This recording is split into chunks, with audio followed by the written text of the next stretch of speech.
Detroit is a movie directed by Captain Bigelow, and this movie revolves around the conspiracy of the Algiers Motel in 1967, where 3 black teens were killed because the cops heard reports of a sniper. So they went to the Algiers Motel to look for that gun, but they couldn't find it. So they interrogated some teens and a couple white girls in the process and humiliate them and things of that nature. And I just gotta tell you, by watching this film was heart-stomping.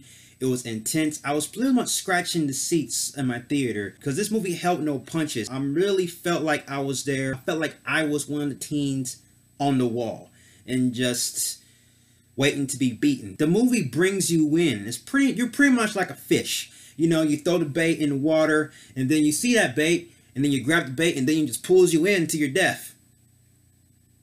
Pretty much we're like fishes. We're hooked. We're watching the movie and we're just into it. I had to say it even though I kind of don't want to admit it, but I have to say that Will Porter had one of the best performances of the whole entire movie. He plays a douchebag. He plays a racist bastard, a police cop who interrogates and humiliates the teens. And I gotta tell you, he did a good job portraying as the menace, and he was scary to look at. This was the same kid who had that funny in performance in We Are the Millers. I seen a rainbow yesterday, but too many storms have come and gone, leaving a trace of not what God given me. Is it because my life in 10 shades of gray? I pray all 10 fade away, seldom praising for the sunny. Oh, great performance, great switch up. Pretty much all the performances there. John Boyega, who's still shining in this movie, is one of my favorite actors. I said a couple years ago that he is the next Denzel Washington. People called me crazy.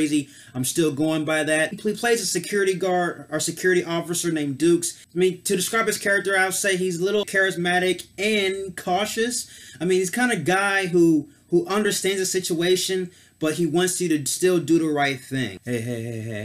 Hey, man, I know these cops are doing you wrong, but hey, they're doing their job. Just don't say nothing. I do like John Boyega's performance, but still, the character was just kind of off to me because throughout the movie, when I was watching him on screen, I felt like I was going to get something impactful with his performance or with the characterization, but they didn't really do a good job of utilizing his character. I kind of felt like his character was in the situation, but not really in the situation. He was pretty much a background character in most of the scenes, but I gotta tell you that Captain Bigelow definitely did her research. She definitely did an astonishing job. I mean, all the performances was good. This was very hard to watch. It was pretty much close to a horror film. Now, it's kind of like watching the Amityville Horror, if you ever seen that classic movie. It's kind of watching that, but in a personal level. You have the Amityville, take out the supernatural things, and add in guns, add in a few little bit of racism, racist bastards in the movie, and you got yourself an Amity Horrorville, and it happened in the Algiers Motel. It was horrifying. It was scary. My heart was pounding. I was literally there. I felt helpless. I couldn't do anything. These characters couldn't do anything.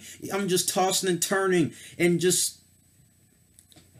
The film is dramatized and a bit much in some of the scenes, but still, they had to do that to fill in the gaps and fill in the blanks. The film admits that some of the scenes is dramatized and some of the scenes was just used to fill in the blanks. The movie did admit that, and most biopic movies about situations in that matter don't really admit that some of the scenes are dramatized. So, good job for Captain Bigelow for telling us that. So, guys, I gotta give this film a Ben Affleck Batman.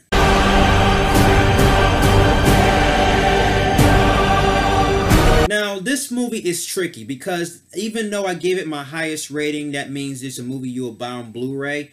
For me personally, it's a movie I cannot buy on Blu-ray. The watchability for this movie is like 1. Like, I can't watch this movie again. Just don't want to experience the feeling I had with this film watching it again. But guys, that's my review for Detroit. It's a movie you have to see. Have you seen Detroit? Give me your thoughts on Detroit.